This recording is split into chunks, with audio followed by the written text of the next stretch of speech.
Bon, je reviens donc. Apparemment, il y a un problème de connexion. Je ne sais pas si vous avez remarqué. Non, je pense, monsieur, que le Zoom, l'application Zoom est gratuite. Il nous donne juste quelques minutes pour connecter avec vous. Donc, le problème vient du fait que j'utilise la version gratuite. Exact. Et donc là, ça va se reproduire. Donc, est-ce qu'on n'a plus le droit d'enregistrer? Mais يمكنش نسجلوا من بعد. Euh, non, non, vous êtes en train d'enregistrer. D'accord, parce que là, Mais انا عاودت من جديد، ما عرفتش، انا ما عمري خدمت هذه l'application كنت كنخدم جوجل ميت. Monsieur, je crois que seulement la connexion. غير مشكل الكونيكسيون يمكن وصافي نشتو تقطع دونك اصلا كيكون عندهم فيها 40 مينيت 40 دقيقه كيتقطع. دونك لا دير Oui, فوا لقينا اكثر من ساعتين ما une heure. دونك صحيح سليم حتى 40 مينيت ما Une heure et demie, كيتقطع. on a. Dis-nous, est-ce qu'on connexion? Une heure et demie, c'est pas 15 minutes ou bien 10 minutes. داكوغ ماشي مشكل. دونك كتخيلوا بان خدامين بلا فيرسيون غراتويت، يعني ضروري غادي نتلقاو مجموعه ديال المشاكل، راه مساله عاديه. دونك نحاولوا ما امكن نعطيو بهذا الشيء اللي عطا الله، ما عندنا ما نعملوا، نخدموا بهذا الشيء اللي عندنا دابا باش ما يمشيش العام هكاك. دونك merci beaucoup, monsieur. دونك الواجب هو هذا. دونك الا تقطع عاوتاني، المهم نرجعوا من جديد حتى نكملوا الحصص ديالنا. Bien sûr. دونك نتمناو هذا التلقيح الجديد يكون فعال ونعاودوا لي كور ديالنا اون بريزونسيال احسن. ولكن Espère, Inch'Allah. Donc, on reprend. Donc, de toute façon, on n'a rien perdu. On était en train de réviser ce que nous avons vu la dernière fois. كيبان l'écran, on a partagé من جديد. Non, pas encore. بارطاجي من جديد. Voilà, c'est bon. D'accord. Oui. Bien, donc finalement, qu'est-ce que nous avons fait? Donc, nous avons simplement annoncé une première propriété et nous l'avons démontrée. Mais quelle est sa logique? Donc, pour ne pas rentrer dans les détails et se perdre dans les démonstrations mathématiques, ce n'est pas l'objectif. الهدف ديالنا هو ماشي ندخلوا في التعقيدات ديال الماث. Donc, l'idée, c'est de comprendre quel est le sens de cette propriété. شنو المعنى ديالها؟ C'est qu'on a le droit de factoriser comme en mathématiques. Lorsque toutes les modalités x, y ont été multipliées par la même constante a, lorsqu'on fait la somme, on a le droit de factoriser par a. Ça fait? Donc, on verra, on retrouvera ces propriétés par la suite. Donc, pour l'instant, ne vous inquiétez pas. Donc, je vous les annonce comme ça. On les démontre. On ne fera pas d'exercice sur ces propriétés parce qu'elles ne nous intéressent pas trop. Donc l'idée, c'est déjà de les savoir, de savoir qu'elles existent. Mais après, on va y revenir par la suite. Est-ce que c'est bon pour cette première propriété? Oui, monsieur. Oui, monsieur. Oui, monsieur. Bien. Oui, monsieur. Deuxième propriété. Donc, je vous donne la propriété, on fait la démonstration. Et on essaie de comprendre son sens. Deuxième propriété, si maintenant j'ai deux variables statistiques, une variable x et une variable y, et chacune de ces deux variables prend les modalités qui vont de 1 jusqu'à k, x1, x2 jusqu'à xk, et y prend des modalités y1, y2 jusqu'à yk. Donc, que dit la deuxième propriété? La somme d'une somme, donc la somme sigma d'une somme x plus y, c'est la somme des deux sommes, la somme des xi plus la somme des yi. Donc on va détailler, on va la démontrer de manière mathématique et on va comprendre le sens. Donc si on reprend le principe que nous avons utilisé, tout ce qui ne change pas est maintenu. Et حاجة ما كتغيرش كنحتفظوا بها. Et tout ce qui change sera remplacé par l'indice ou bien par la variable muette i. Donc, partons du membre gauche. Somme de la somme de xi plus yi avec i qui va de 1 jusqu'à k. Donc, tout ce qui n'a pas changé, on l'a maintenu. Ou bien, tout ce qui ne changeait pas, nous l'avons maintenu. Et nous avons en particulier gardé le x et le y, le plus et les parenthèses. Donc, on doit les réécrire. Le xy, le plus et les parenthèses. Xy plus, parenthèse. Xy plus et les parenthèses. Vous voyez le curseur ou non? Oui. Bien. Oui. Et maintenant, Oui. qu'est-ce qui changeait? C'est l'indice i. Donc, regardez, x et y ont le même indice i. Et i prend des valeurs qui vont de 1 jusqu'à k. Donc, la première fois, on va remplacer i par 1. La deuxième fois, on va le remplacer par 2, etc. Jusqu'à la fin, on va le remplacer par k. Donc, qu'est-ce qu'on obtient finalement? x1 plus y1 plus x2 plus y2, etc. jusqu'à xk plus yk. Il s'agit simplement d'une somme. On peut se débarrasser des parenthèses parce qu'elles n'ont plus aucun rôle ici. Et on sait que la somme des nombres est commutative. جمع الأعداد تبادلي. Qu'est-ce que cela signifie?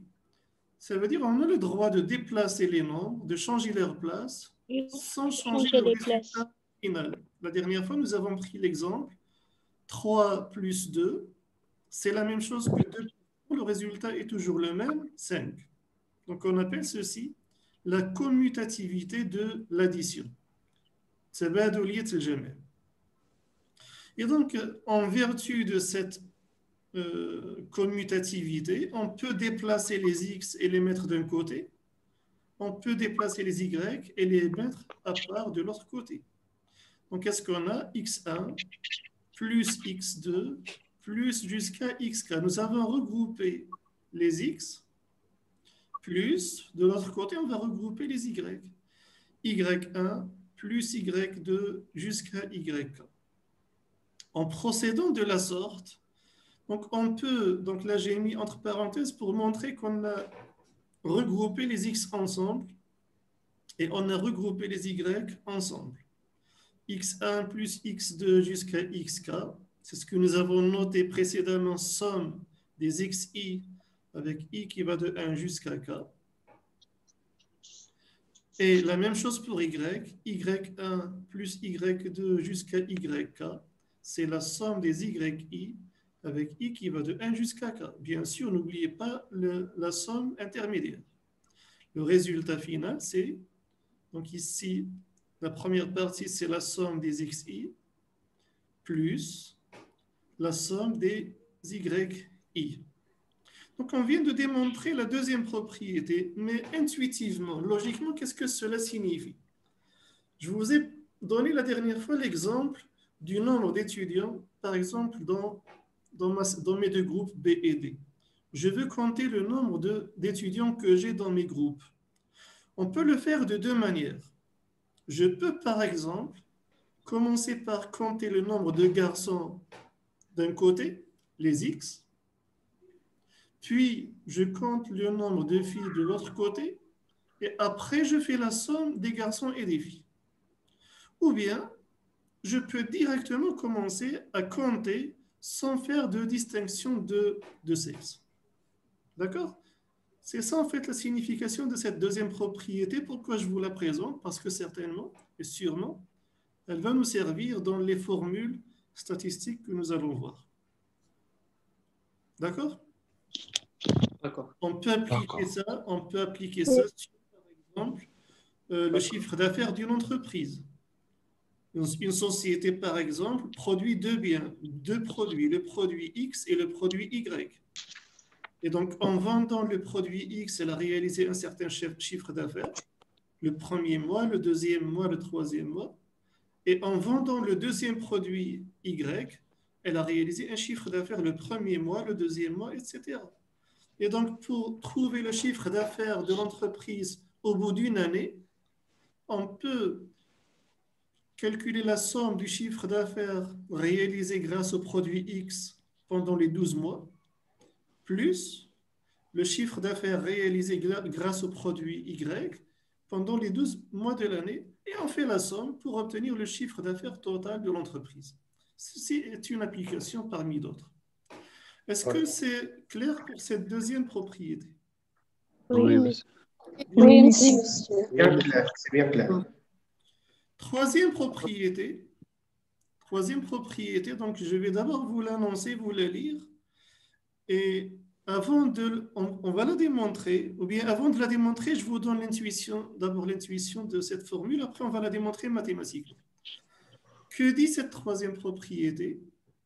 La somme des xi, c'est toujours la même, qui va de 1 jusqu'à k, c'est égal à la somme de xi, avec i qui va de 1 jusqu'à h, plus la somme toujours de xi, mais i qui va de h plus 1 jusqu'à k, avec ce nombre h qui se trouve entre 1 et k. Présenté de cette manière, c'est un peu pas très clair, je vais vous faire un petit schéma pour vous faciliter la compréhension. Donc, vous arrivez à voir le tableau blanc, non? Oui. Oui. Donc, supposons que j'ai ici donc, une distance entre un point A, un point B et un point C. Je veux mesurer la distance entre A et C. Comment on fait? Ou bien je la mesure directement, ou bien je mesure la distance entre A et B, plus la distance entre B et C. Donc, on peut calculer cette somme directement, ou bien on peut la calculer par partie. On calcule la première somme, donc la première distance de A à B, et on s'arrête au niveau de B, puis on reprend. On mesure la deuxième distance, et la distance qui sépare A de C, c'est la somme des deux distances. C'est clair pour cette présentation schématique? Oui. Oui, monsieur. Oui, monsieur. Oui, monsieur. Oui, Oui, monsieur. monsieur. Regardons maintenant. Donc, on va essayer de démontrer cette formule. Donc, commençons comme d'habitude par le membre gauche, la somme des xi avec i qui va de 1 jusqu'à k. Et on va l'écrire de manière très, très détaillée.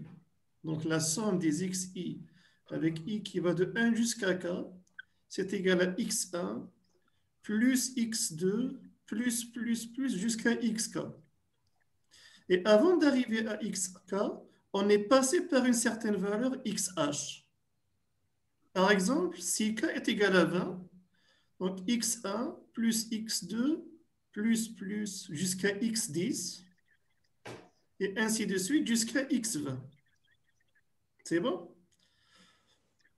Donc le x, si je reprends le dernier exemple, donc je vais de x1, x2 jusqu'à x20 en passant de x10. Qu'est-ce qui vient après 10? C'est x11. Donc 11, c'est 10 10 plus plus 1. 11. Donc le h plus 1 que vous avez, c'est comme si vous aviez ici x10, et ici c'est x11, et 11 c'est simplement 10 plus 1. Et si vous avez x12, 12 c'est 10 plus 2, etc. Donc pour faire cette somme, on est passé de x1, x2 jusqu'à xk, mais au passage, on est passé par xh, par une certaine valeur intermédiaire. Est-ce que c'est clair pour cette valeur intermédiaire? Oui. Donc regardez, donc on va partager cette somme en deux. On va prendre la première partie de x1, x2 jusqu'à xk, jusqu'à xh. Et on va la mettre entre parenthèses.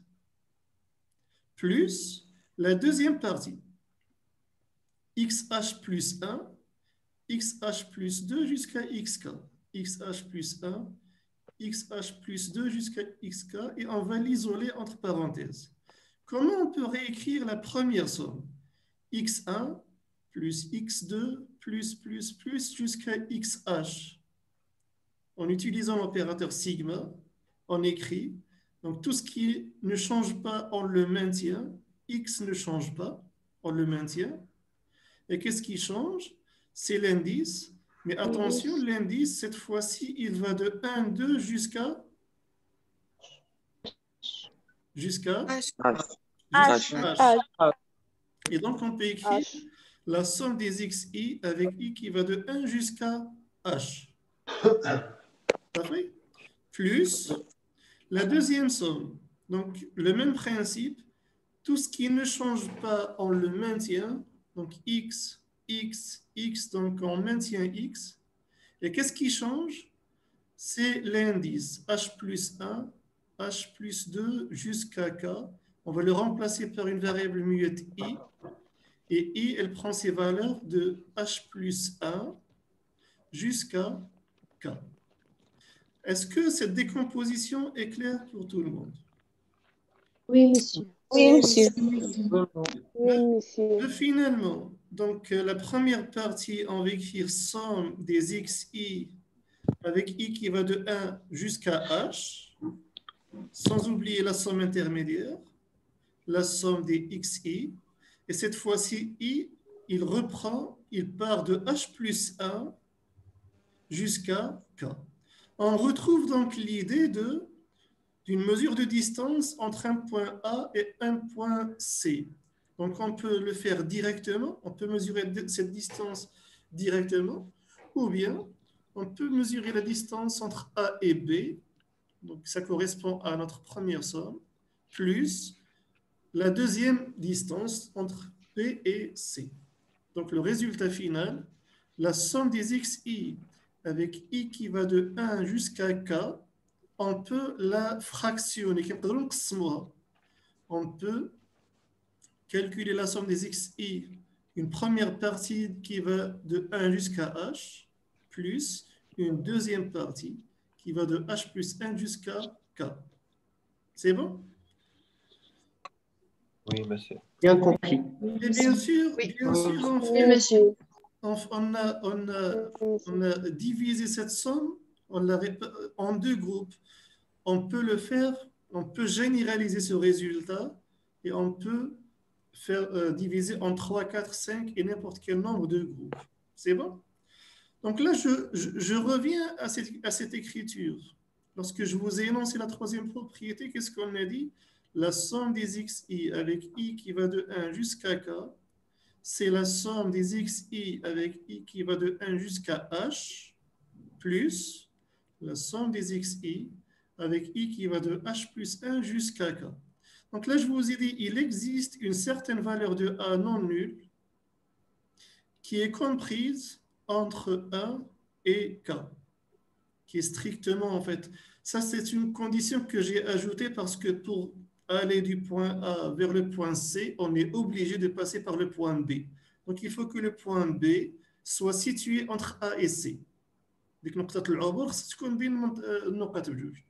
le H qu'on a pris ici, il est nécessairement compris entre 1 et k, mais ne faites pas trop attention à ces détails mathématiques. Ce n'est pas ce qui nous intéresse. Ce qui nous intéresse, c'est juste le résultat. Ça fait? D'accord, monsieur. C'est bon. Donc, en fait, pour résumer, ça revient ici, l'exemple donc, que vous prenez. Si je veux mesurer les distances entre deux villes, ben, je peux mesurer une première distance entre ma ville de départ et une ville intermédiaire, plus la distance entre la ville intermédiaire et la ville d'arrivée. On peut le faire de cette manière. Quatrième propriété, et celle-ci, elle est à la fois simple et pas très intuitive. Donc, on va essayer de la comprendre. La quatrième propriété, elle vous dit ici, la somme d'une constante A avec i qui va de 1 jusqu'à k, c'est égal à k fois a. Quel que soit a, donc a c'est un nombre réel, c'est une constante. Regardez, le nombre a ne porte pas d'indice i. Et puisqu'il ne porte pas d'indice i, ça veut dire que ce n'est pas une variable, c'est une constante. ما كيتغيرش نفس القيمة يعني عدد ثابت. دونك لا كاسكو فو رماركي دو بيزار ايسي شنو تلاحظوا شي حاجة اللي هي غريبة La fin. وي Le N'est pas point. de changement A. ما سمعتش مزيان. Il n'y a pas de numération.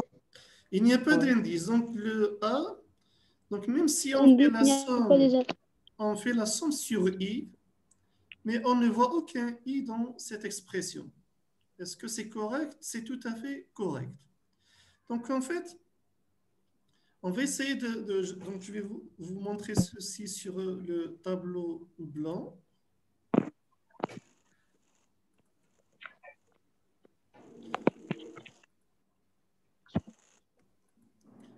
Donc lorsqu'on a au début, donc lorsqu'on a écrit x1 plus x2 plus, etc. jusqu'à xk. Donc, on a dit tout ce qui ne change pas, on le maintient. Donc, ceci, on peut écrire sous forme de sigma. Tout ce qui ne change pas, qu'est-ce qui ne change pas? Ce sont les x. On les maintient. Et tout ce qui change, on le remplace par l'indice i. Donc, 1, 1, 2, jusqu'à 4. k, Change A. k. Donc, ici, en fait, on a i. Et i, il va de 1 jusqu'à k. D'accord? On va essayer d'appliquer ce principe. On va remplacer x par a dans un premier temps.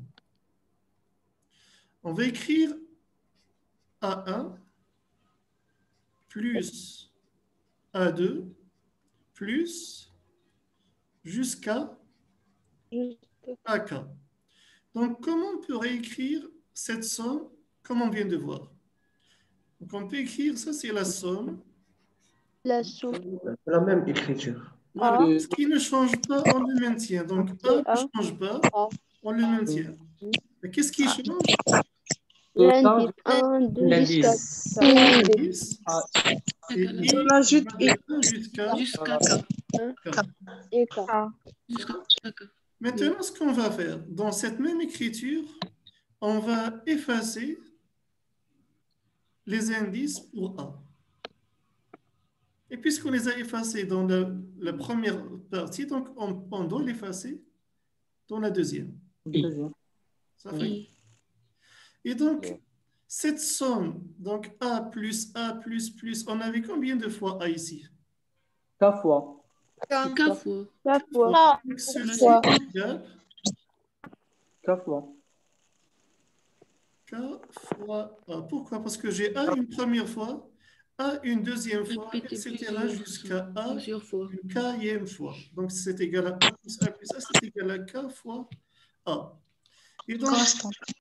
Et donc, lorsqu'on additionne ici la même constante plusieurs fois, donc en fait, elle est égale à K fois A. Est-ce que vous avez compris ce résultat? Donc, on a fait un tour. Oui. On a supposé, Oui. pour comprendre cette formule, on a supposé qu'il y avait un indice I, puis on l'a retiré. Ça fait? Donc, on a supposé que nous avions un indice I, puis on l'a retiré. Voilà, donc on revient à notre cours. Et donc, regardez la démonstration. Donc, vous arrivez à voir que tu fais chier? Oui, oui. Donc, Oui, regardez la Oui, oui. démonstration. Donc, la somme de A avec I qui va de 1 jusqu'à K, même si je n'ai pas l'indice I, en fait, on peut penser au début, comme je viens de vous le montrer, on peut imaginer A avec un indice 1 plus A avec un indice 2 jusqu'à A indice K. Et comme je n'ai pas d'indice, on les supprime et qu'est-ce qu'il va rester? A plus A plus A. Merci pour ta saute. Bien. Donc A, donc on va imaginer, on va ntrilo que la constante apporte un indice I. Donc au début, on aura A1 plus A2 jusqu'à AK. Et comme je n'ai pas d'indice I, on le supprime. Et qu'est-ce qui va rester? A plus A combien de fois? K fois. Et vous savez bien que la somme de A K fois, c'est égal à KA, d'où le résultat. Donc, lorsque vous avez la somme d'une constante est égale à K fois A, donc il faut faire attention, il faut que le I parte de 1 jusqu'à K. Et lorsqu'il part de 1 jusqu'à K, vous prenez le K et vous le mettez ici, tout simplement. Ça fait? Est-ce que c'est Oui. clair? Oui, c'est clair. C'est clair. Oui, monsieur. Oui, c'est clair. Bien. Passons Oui, je maintenant comprends. à un autre opérateur, l'opérateur de multiplication noté grand pi. Donc, vous connaissez le petit pi, 3,14. Donc, ici, on va le noter en majuscule grand pi. On ne va pas trop s'en servir, mais je vous le présente quand même. Donc, regardez pour la somme. Donc, la somme x1 plus x2 plus jusqu'à xk, on peut l'écrire de manière résumée à l'aide de l'opérateur sigma et écrire somme des xi avec i qui va de 1 jusqu'à k. Donc maintenant, lorsqu'il s'agit d'un produit, d'une multiplication, donc x1 multiplié par x2 jusqu'à xk, donc au lieu, comme il ne s'agit pas d'une somme, je n'ai pas le Change la droit, somme par... voilà, comme il ne s'agit pas d'une somme, je n'ai pas le droit d'écrire sigma, et comme il s'agit d'un produit, on va utiliser pi comme produit. Ça fait le même principe. Tout ce qui ne change pas, on le maintient. X ne change pas, donc on le maintient. Et tout ce qui change, on le remplace par une variable muette i. Donc 1, 2 jusqu'à k, on va le remplacer par i. Et i prend ses valeurs de 1 jusqu'à k. Donc on lit la multiplication des xi avec i qui va de 1 jusqu'à k. Ça fait? Bien. Comme pour l'opérateur sigma, donc l'opérateur pi dispose également de certaines propriétés. Donc on va commencer par la première qui était la dernière pour sigma. Donc lorsque vous multipliez la même constante A par elle-même plusieurs fois, donc le produit de A avec i qui va de 1 jusqu'à k est égal à a à la puissance k. J'imagine que maintenant vous savez d'où ça vient. On va le démontrer. Donc, on va l'écrire de manière détaillée. Le produit d'une constante A avec i qui va de 1 jusqu'à k. Au début, Monsieur, on va... pourquoi on a fait K facteur? On n'a pas écrit K fois. Non? Pourquoi on n'a Facteur. pas écrit K fois et on a écrit K facteur هنايا ولا قبل؟ au-dessus? Non, ici c'est Non, A la à la deuxième, la puissance. deuxième. Elle La, dit- la démonstration. On a une multiplication. D'accord. Parce qu'on a pas D'accord. addition. ماشي مشكل. Donc, je vais vous dire pourquoi. Donc, avant de regarder les termes, on va essayer d'écrire ce produit, cette multiplication, le produit des A avec i qui va de 1 jusqu'à k. On va l'écrire de manière détaillée et on va imaginer au début que A porte l'indice i.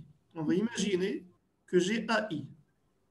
Donc, on va écrire A1 multiplié par A2 multiplié jusqu'à AK. Comme je n'ai pas d'indice i, je n'ai pas le droit de les mettre ici. Et qu'est-ce qu'il va rester? Il va rester A multiplié par A, multiplié jusqu'à A. Combien de fois? A puissance K. Là, Non. on a multiplié A par A elle-même. à la A puissance fois K. A. K fois. Donc A fois A, K fois. Et lorsqu'on multiplie le même nombre par lui-même, on obtient des puissances. Donc ici, je n'ai pas K fois A, mais j'ai A à la puissance K. Ça fait? Donc tout à l'heure, vous m'avez dit pourquoi j'ai écrit ici K facteur, alors que pour la somme, j'ai écrit K fois. K fois. En fait, lorsqu'on fait une somme, on parle deux fois. على هذا الشيء كنقولوا 4 fois 2. شحال ديال المرات. Donc on écrit deux fois. Lorsqu'il s'agit d'une somme, lorsqu'il s'agit d'une multiplication, on parle de facteurs. J'ai combien de facteurs ici? J'ai K facteurs. Ça fait, c'est juste Ah, d'accord. une terminologie mathématique, c'est tout. Lorsqu'on fait une somme d'un même nombre plusieurs fois, on parle deux fois. Lorsqu'il s'agit d'une multiplication, on parle de facteurs. J'ai combien de facteurs ici? J'ai premier, deuxième jusqu'au facteur numéro K. Et donc A fois A D'accord, fois A, merci. on multiplie le même nombre par lui-même K fois. Le résultat, c'est A à la puissance K. Et j'imagine que cette propriété, elle est très simple. Ça fait? Deuxième D'accord, propriété, monsieur. deuxième propriété, c'est que le produit d'un produit, donc le produit du produit X fois Y, c'est le produit des X multiplié par le produit des Y. Donc elle ressemble un peu à l'une des propriétés de l'opérateur sigma. Démontrons cette propriété en partant comme d'habitude du membre gauche et écrivons-le en détail. Donc la somme de I, pardon, le produit des XI fois YI avec I qui va de 1 jusqu'à K, on va l'écrire de manière développée. Le même principe. Tout ce qui n'a pas changé, on l'a maintenu. Et tout ce qui a changé, et tout ce qui changeait a été remplacé par une variable muette I. Donc X fois Y entre parenthèses n'a pas changé, ne changeait pas. X fois Y entre parenthèses. Donc on doit les réécrire. X fois Y entre parenthèses. X fois Y entre parenthèses jusqu'à la fin, X fois Y entre parenthèses. Et qu'est-ce qui changeait? Ce sont les indices. Et les indices, ils prenaient des valeurs de 1 Le jusqu'à variable X, Y. K. Donc la première fois, on remplace les indices par 1, et la deuxième fois par 2, etc., jusqu'à la dernière fois par K. Est-ce que ce passage est clair, ce premier passage? Oui. Oui. On va simplement faire cette multiplication de manière détaillée. Bien sûr, les parenthèses n'ont plus aucun rôle ici parce que elles n'ont plus aucun rôle. Donc, on peut s'en débarrasser. Et on sait également que le produit des nombres est commutatif. 2 fois 3, c'est la même chose que 3 fois 2. Le résultat est égal à 6. Donc, le produit des nombres est commutatif également. Et donc, puisqu'il est commutatif, on a le droit de changer les places, de déplacer les nombres sans changer le résultat. Et on peut donc regrouper d'une part les x et d'autre part les y. Donc, on va déplacer les x et on va les regrouper, x1, x2 jusqu'à xk. Donc, on va les regrouper, multiplier par, de l'autre côté, y1, y2, yk. Donc, on a simplement déplacé les y. Et qu'est-ce que vous remarquez ici? Entre parenthèses, j'ai x1 fois x2 jusqu'à xk que l'on peut réécrire à l'aide de l'opérateur pi. Donc, cette partie, on peut l'écrire produit des xi avec i qui va de 1 jusqu'à k. Donc, le produit des xi avec i qui va de 1 jusqu'à k. N'oubliez pas le produit intermédiaire. Comment on peut réécrire y1 plus y2 jusqu'à yk? Donc, on peut se servir encore de l'opérateur pi. Tout ce qui ne change pas, on le maintient. Donc, y ne change pas, on le maintient. Et tout ce qui change, je le remplace par une variable muette i. Donc, 1, 2 sera remplacé par i. Et i prend ses valeurs de 1 jusqu'à k. Donc ici, la première partie, c'est le produit des xi avec i qui va de 1 jusqu'à k. La deuxième partie, c'est le produit des yi avec i qui va de 1 jusqu'à k. Et n'oubliez pas le produit intermédiaire à ajouter ici. De cette manière, on aura démontré la deuxième propriété de l'opérateur pi. Ça fait? Est-ce que cette deuxième propriété est claire? Oui, monsieur. Oui, monsieur. Bien, donc passons à la troisième propriété de l'opérateur pi. Prof, Oui? s'il vous plaît, tu peux tourner la page de définition de l'opérateur de multiplication I. Merci pour prendre un screenshot. ما عندكش هذا Déjà le PDF. super فين PDF. راه كاين في On a la déjà le PDF. Oui. Donc Sur la page Facebook du prof. le document est disponible dans ma page Facebook, sur mon site et sur la Et plateforme. sur la plateforme. Plateforme élève. Merci. Ça fait bien.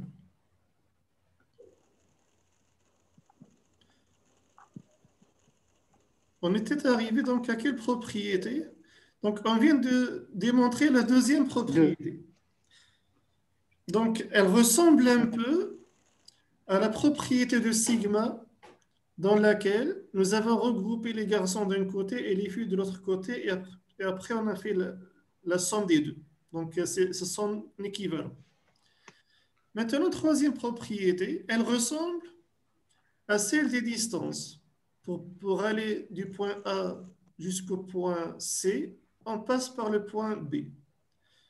Donc là, on retrouve exactement la même propriété, mais cette fois-ci pour l'opérateur pi.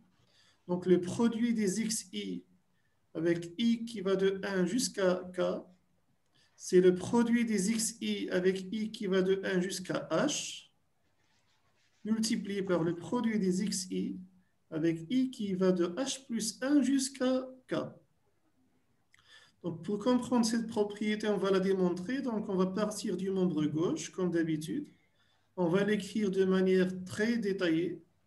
Donc le produit des xi avec i qui va de 1 jusqu'à k, on peut l'écrire x1 multiplié par x2 multiplié jusqu'à xk en passant par xh, puis xh plus 1, xh plus 2, etc.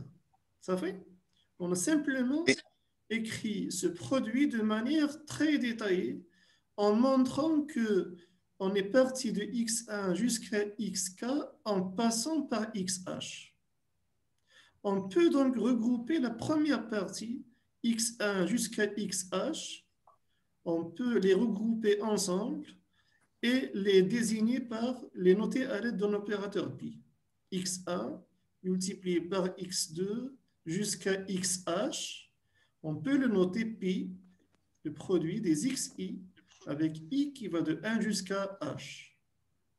Et le reste, ça veut dire de xh plus 1, xh plus 2 jusqu'à la fin, xh plus 1 multiplié par xh plus 2 multiplié jusqu'à xk, on peut le noter pi, des xi, donc tout ce qui ne change pas, on le maintient. Qu'est-ce qui ne change pas, ce sont les x, donc on garde x.